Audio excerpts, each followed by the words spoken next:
Lok Sewa IQ अन्तर्गत missing नम्बरबाट नेपाल प्रहरीको इन्सपेक्टर अर्थात् प्रहरी निरीक्षकको परीक्षामा 2083 सालमा सोधेको एउटा प्रश्न यहाँहरूको लागि आज मैले लिएर आएको छु। प्रश्न अलिकति इन्ट्रेस्टिङ छ, अलिकति रमाइलो पनि छ। म यसमा केही तपाईँहरूलाई टेक्निक्स प्लस यस्ता प्रश्नहरू आयो भने हामीले के कुरालाई बढी प्राथमिकता दिनु त भन्ने कुरामा अलिकति यहाँ छलफल गर्न जाँदैछु। सबभन्दा पहिला तपाईँले के कुरा ध्यान दिनुपर्छ भने यहाँ जुन नम्बर्सहरू तपाईँले देख्नुहुन्छ त्यो नम्बर्समा जानुभन्दा अगाडि एउटा सानो हाम्रो माइन्ड मेकअप गरेर जाँदाखेरि मिसिङ नम्बरका प्रब्लमहरूलाई हामीले धेरै सजिलै समाधान गर्न सक्ने सम्भावना हुन्छ। सो पहिलो कुरा तपाईँले के ध्यान दिनुहोस् भने यहाँनिर रो हेर्नुभयो भने हामीसँग 4वटा छ, 4वटा तेर्सो लाइनहरू छन् र कलम हेर्ने हो भने 3वटा छ।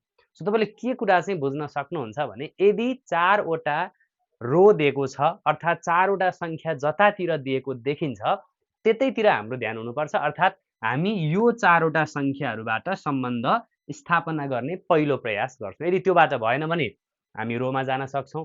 तर जहिले पनि हेर्दाखेरि सम्बन्ध यसरी कोलममा, भनेको मतलब पहिलो कोलममा के सम्बन्ध छ, दोस्रोमा के छ, तेस्रोमा के छ, यसरी हेर्दाखेरि चाहिँ हामी अलिकति सहज तरिकाले प्रश्नलाई समाधान गर्न सक्छौँ। अहिलेको प्रश्नमा लजिक कस्तो छ, कसरी हामीले हेर्न सक्छौँ, के गर्न सकिँदो रहेछ, ल हेर्नुहोस्। अब म यसलाई सुरुवात गर्छु। यहाँ एकदम इन्ट्रेस्टिङ लजिक छ।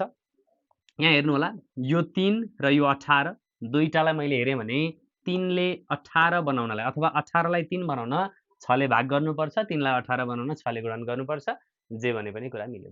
सिमिलरली 48 लाई 8 बनाउन पनि के गर्नुपर्छ, 6 ले भाग गर्नुपर्छ। हेर्नुहोस् है, लजिक कस्तो रमाइलो छ। त्यस्तै यहाँनिर हेर्नुहोस्, यो किनकि यहाँ त एउटा सङ्ख्या मिसिङ छ, हामी यसमा हेर्छौँ 35 र 5।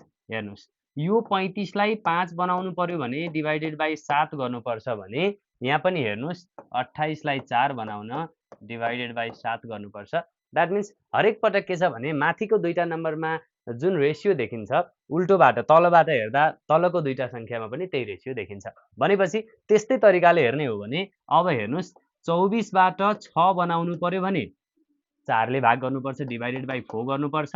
That means 16। अब 16 बाट यहाँ अब डिभाइडेड बाई 4 गर्ने हो भने कति आउनुपर्छ, यहाँनिर 4 नै आउनुपर्छ। यसरी हामीले 16 डिभाइडेड बाई 4 भनेर अहिलेको जुन एउटा मिसिङ नम्बरको क्वेसन छ यसको एन्सर चाहिँ 4 हो भनेर भन्न सक्छौँ। यस्तै प्रश्न नेपाल प्रहरीको इन्सपेक्टरमा नै योभन्दा अगाडि 2080 सालमा सोधेको एउटा प्रश्न तपाईँहरूको प्र्याक्टिसको लागि मैले यहाँ राखेको छु। यसको एन्सर के आउँछ कमेन्ट बक्समा लेख्न नबिर्सिनु होला।